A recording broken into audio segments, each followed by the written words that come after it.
أهلا بكم طلبة سنة أولى إعدادي، مكملين مع بعض شرح الدرس الثاني في مادة الدراسات بعنوان مظاهر سطح قارة أفريقيا. احنا في الجزء الأولاني شرحنا الهضاب اللي موجودة في قارة أفريقيا، اللي هم كان 4 هضاب: هضبة شمال أفريقيا بكل الظاهرات اللي موجودة فوقيها، هضبة الحبشة، وهضبة البحيرات الاستوائية، وهضبة الهضبة الجنوبية. في الجزء الثاني هنشرح الجبال اللي موجودة في قارة أفريقيا، وهنشرح السهول بأنواعها اللي موجودة في قارة أفريقيا. هنبتدي بأول حاجة الجبال. والجبال عندنا تتنوع في قارة أفريقيا إلى ثلاث أنواع من الجبال. أول جبال اسمها جبال التوائية، تاني جبال اسمها جبال انكسارية، وتالت جبال عندنا اسمها جبال بركانية. خدوا بالكم يا جماعة، اختلاف الأنواع ده نتج عن اختلاف نشأة هذه الجبال. بمعنى الجبال الالتوائية دي جبال نشأت نتيجة التواء في القشرة الأرضية، ودي بتحصل في الصخور اسمها الصخور الرسوبية. دي صخور لينة، لما بيحصل فيها ضغط من الجنبين أو يحصل فيها ضغط من جانب واحد، ده بيحصل الصخور دي التواء. فالالتواء اللي بيحصل ده اسمه جبال التوائية.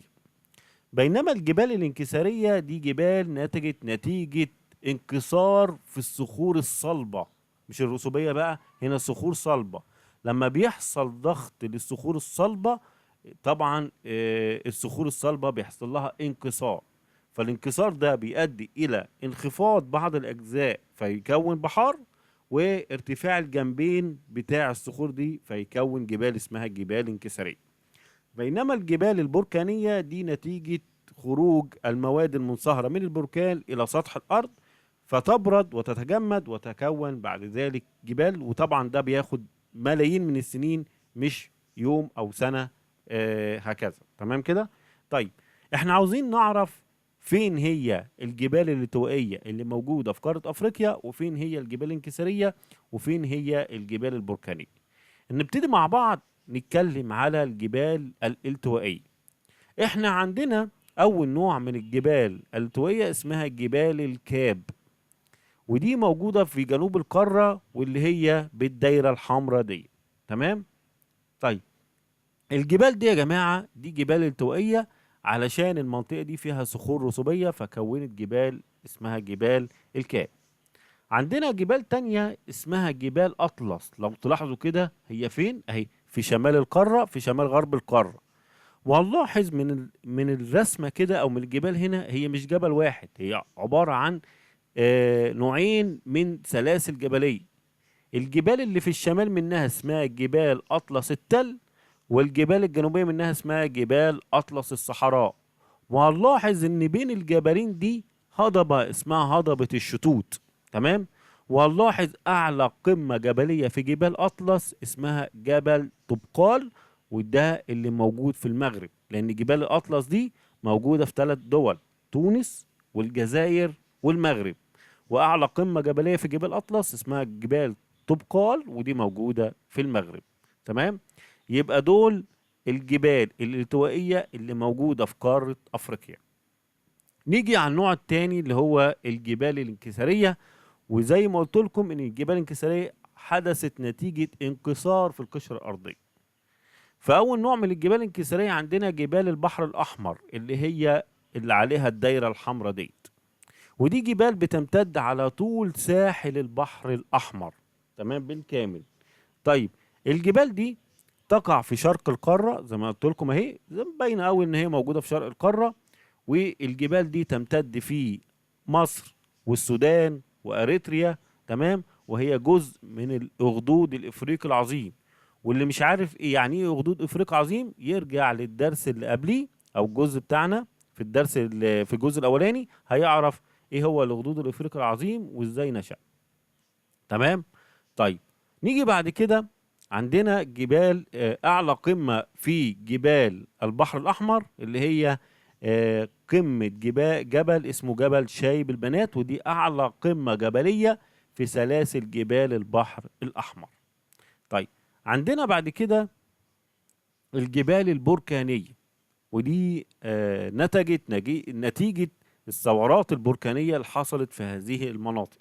تمام. وعندنا من أمثلة الجبال دي جبل كينيا أهو، وجبل كليمنجارو. دول جبال بركانية. تمام. وبسبب الارتفاع الشديد خاصة في جبل كليمنجارو تكون الجليد فوق قمة هذه الجبال أو الجبل، رغم وقوع الجبل ده بالمنطقة الاستوائية الحارة. هتقول إزاي إن دي منطقة حارة وإزاي يتكون الجليد فوق هذه قمة الجبال؟ هقول لكم في قاعدة احنا خدناها قبل كده، ان هو كلما ارتفعنا 150 متر تقل درجة الحرارة درجة واحدة مئوية. يعني بسبب ارتفاع قمة الجبال كل ما بطلع في الجبل 150 كل ما بتقل الحرارة، لدرجة ان الحرارة بتوصل الى الصفر، فبالتالي بيتكون الجليد فوق هذه الجبال. طيب عندنا جبل تاني اسمه جبل درانكسبيرج، وده موجود في جنوب القارة وخاصة في دولة جنوب أفريقيا. تمام كده.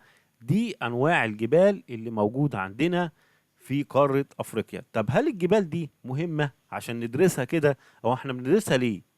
طبعا بندرسها علشان كل الجبال دي فيها خيرات وموارد كتير جدا بتفيد الدول وبتفيد القارة.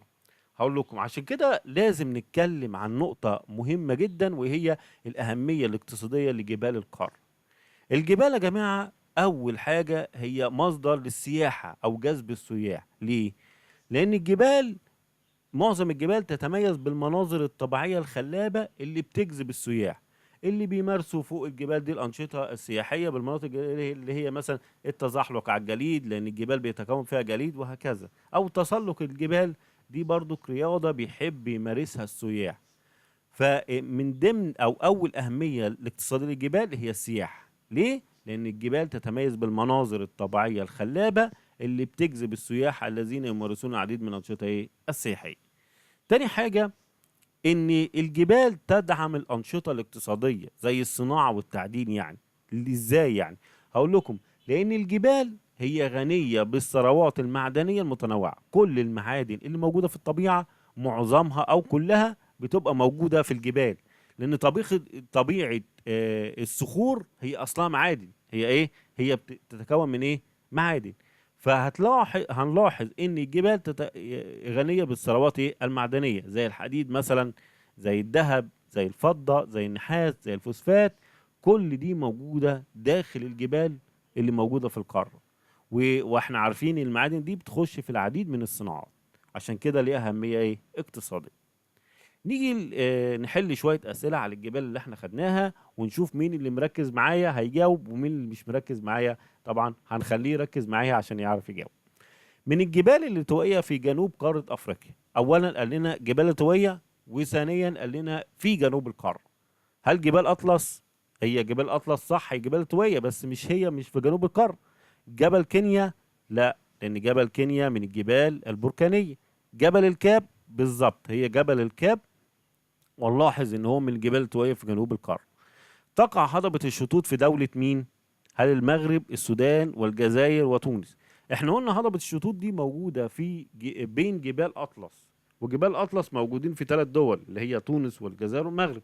هنلاحظ ان هضبة الشطوط موجودة في الدولة اللي في النص اللي هي ايه؟ الجزائر.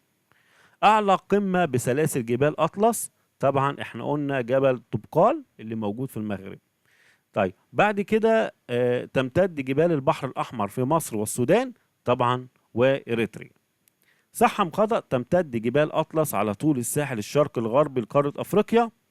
هل جبال أطلس موجودة في الساحل الشمالي ناحية الغرب؟ الإجابة طبعا صح. يوجد جبل الشايب البنات في دولة السودان؟ الإجابة غلط، لأن هو موجود في دولة مصر.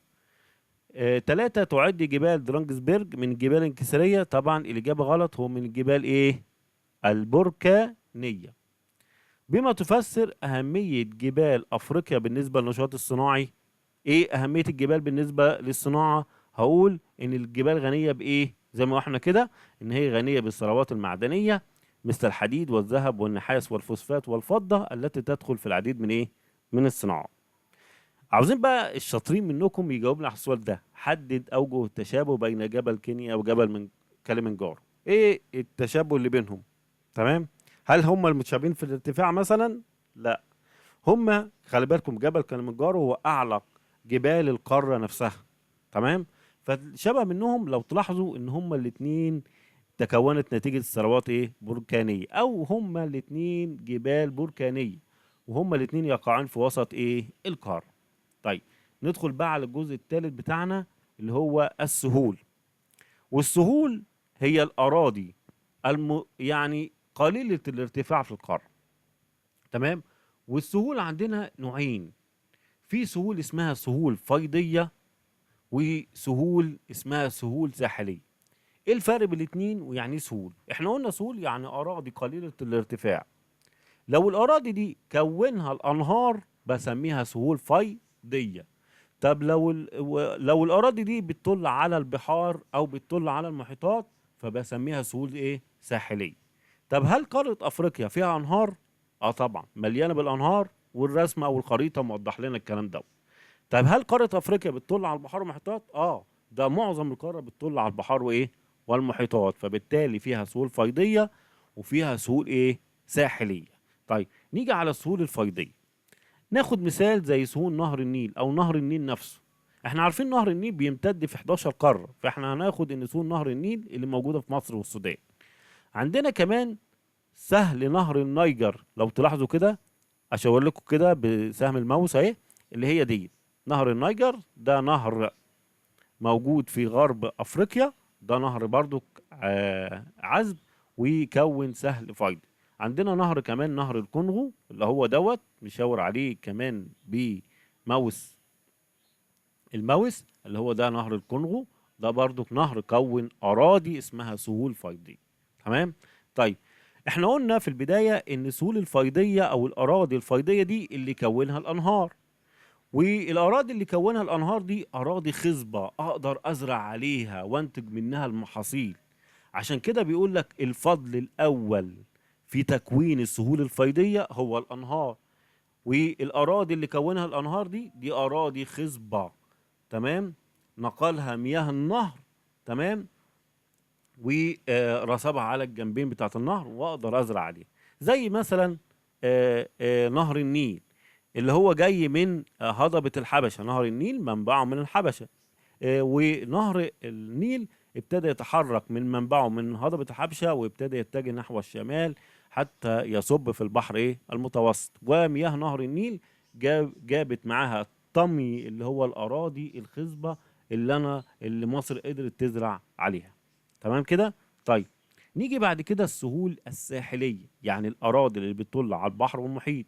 هنلاحظ إن في أراضي كتير ودول كتير بتطل على البحر والمحيط. طيب هناخد منهم، وخلي بالكم السهول الساحلية أو الأراضي اللي بتطل على البحر والمحيط بيقول بتختلف اتساعها من منطقة لأخرى. حسب إيه؟ حسب اقتراب أو ابتعاد المرتفعات عن الساحل. بمعنى لو في جبال قريبة من الساحل فمعنى كده هيعمل سهول ساحلية ضيقة أو مناطق صغيرة. طب لو الجبال بعيدة عن الساحل ده هيكون سهول ساحلية واسعة. يبقى إذن اتساع أو ضيق السهول الساحلية يرجع حسب اقتراب أو ابتعاد المرتفعات عن الساحل. طيب ناخد أول عندنا نموذج سهول البحر الأحمر البحر المتوسط. ونلاحظ ان موقع سهول البحر المتوسط تقع في شمال قارة افريقيا اللي هي موجودة في شمال القارة دي. طيب هل السهول دي مثلا متسعة ولا ضيقة؟ قال لي رقم واحد تتميز بالاتساع في شمال مصر، والضيق في بلاد المغرب العربي. ليه؟ لان لو تلاحظوا ان في جبال اسمها جبال اطلس اللي احنا لسه بنتكلمين عليها في جزء الجبال، هنلاحظ ان الجبال قريبة جدا من ساحل البحر، فبالتالي بيخلي المنطقة اللي بين الجبال وبين البحر منطقة ضيقة بنقول عليها سهول ساحلية ضيقة. عشان كده بيقول تتميز بالضيق في بلاد المغرب العربي بسبب اقتراب جبال اطلس من الساحل. بس خدوا بالكم السواحل بتاعة البحر الأحمر تتميز بوجود النباتات الطبيعية والمحاصيل الزراعية التي تعتمد في زراعتها على الأمطار الشتوية. تمام كده؟ طيب نيجي سهول تانية اللي هي سهول البحر الأحمر. طيب من خلال اللي انتوا فهمتوه مني هل السهول في البحر الأحمر سهول ضيقة ولا متسعة؟ طبعا علشان اقدر اجاوب على السؤال ده بذكاء لازم اعرف في جبال جنب البحر الأحمر أو بتطل على البحر الأحمر ولا لأ؟ هنلاحظ طبعا فعلا في جبال ممتدة على طول ساحل البحر الأحمر، فبالتالي إن هي تتميز بالضيق. طب موقعها فين؟ طبعا احنا عارفين جبال الأحمر موجودة في شرق القارة في مصر والسودان وبلد اسمها أريتريا. تتميز بإيه؟ احنا قلنا تتميز بالضيق. ليه؟ بسبب اقتراب جبال البحر الأحمر من الساحل. بس الميزة اللي فيها إن السهول دي غنية بالثروات المعدنية ومصادر الطاقة، واحنا عارفين ليه؟ عشان وجود الجبال اللي موجودة هناك، تمام؟ ومصادر الطاقة زي البترول وزي الغاز الطبيعي والفحم. طيب، السهول التالتة عندنا اللي هو سهول المحيط الهندي، يعني كل المناطق اللي بتطل على المحيط الهندي، ودي فيها موقعها طبعا شرق القارة زي موقع سهول البحر الأحمر. طيب، تتميز بإيه؟ قال لي خد بالك السهول دي بالذات فيها مناطق ضيقة وفيها مناطق إيه؟ متسعة، زي سهول البحر المتوسط اللي لسه متكلمين عنها. قال لي في دولة زي تنزانيا مثلا، تمام، تتميز السهول فيها بأنها متسعة ما فيهاش جبال قريبة من الساحل. دولة زي كينيا قال لي لا، عبارة عن شريط ضيق، يعني منطقة ضيقة تنحصر بين الساحل وبين هضبة البحيرات الاستوائية، فبالتالي منطقة ضيقة جدا. عشان كده بيقولوا السهول الساحلية في المحيط الهندي في بعض منها متسع، في بعض منها ضيق. فضل لنا آخر سهول عندنا اللي هي سهول المحيط الأطلنطي، يعني كل الأراضي اللي بتطل على المحيط الأطلنطي، ودي بتتميز بشكل عام بالاتساع، وهي موجودة في غرب القارة لأن المحيط الأطلنطي موجود في غرب القارة. تمام، تتميز بأنها سهول واسعة غنية بحقولها إيه؟ الزراعية. طيب، اللي أنا قلته دوت في السهول نجد إن إيه؟ طالما قلت فيه سهول يبقى إذا نجد إن القارة الأفريقية تطل على إيه؟ بحار ومحيطات واسعة تحتوي على الثروات الطبيعية. عشان كده الدول الأفريقية ابتدت تحرص على إيه؟ استثمار هذه الموارد بشكل مستدام بما يحقق أهداف الاقتصاد الأزرق، تمام، وخاصة في الأنهار. تمام، يعني إيه اقتصاد أزرق؟ هقول لكم. اقتصاد أزرق معناه استثمار الموارد المائية، سواء بقى بحار أو أنهار أو محيطات اللي موجودة في القارة، لتحقيق التنمية المستدامة. يعني استفاد من الموارد بتاعت المية اللي موجودة في القارة للأجيال اللي موجودة دلوقتي والأجيال اللي جاية بإذن الله قدام. فبالتالي لما أنا استثمر الموارد المائية دي واستغلها استغلال أمثل، ده هيفيدني في الجيل الحاضر وفي المستقبل. فبالتالي هقدر أقضي على الفقر وتحقيق الاكتفاء ايه؟ الذاتي من الغذاء، لان الميه هي مصدر لانتاج المحاصيل برضه، مع المحافظه على النظام ايه؟ البيئي. ده اسمه الاقتصاد الازرق. تمام. طيب، اخر جزئيه هنتكلم فيها في الجزء الثاني اللي هو جزر. هل قاره افريقيا مليئه بالجزر؟ فيها جزر، بس انا عاوز اقول لكم مش كتير قوي. يعني هم يا دوب كده كام جزيره، واشهرهم جزيره اسمها جزيره مدغشقر اللي هي ديت، تمام، ودي اكبر جزر القاره، ودي تقع طبعا في المحيط الهندي اهو باين على الخريطه، ويفصلها عن شرق القاره مضيق بينهم اسمه مضيق موزمبيق. ليه سميته مضيق موزمبيق؟ لان هو بيطل على دوله اسمها موزمبيق في قاره افريقيا. تمام. طيب، في جزر صغيره جنبها اسمها جزر القمر، اهي باينه جنبها كده اهي، ودي جزر. وجزر القمر معلومة هي دولة عربية، تمام، ودي تقع في شمال غرب جزيرة مدغشقر. كده خلصنا يا جماعة درس مزار سطح قارة أفريقيا بالجزء الأول والثاني. تعال نحل شوية أسئلة علشان نشوف مين اللي مركز معايا ومين اللي مش مركز.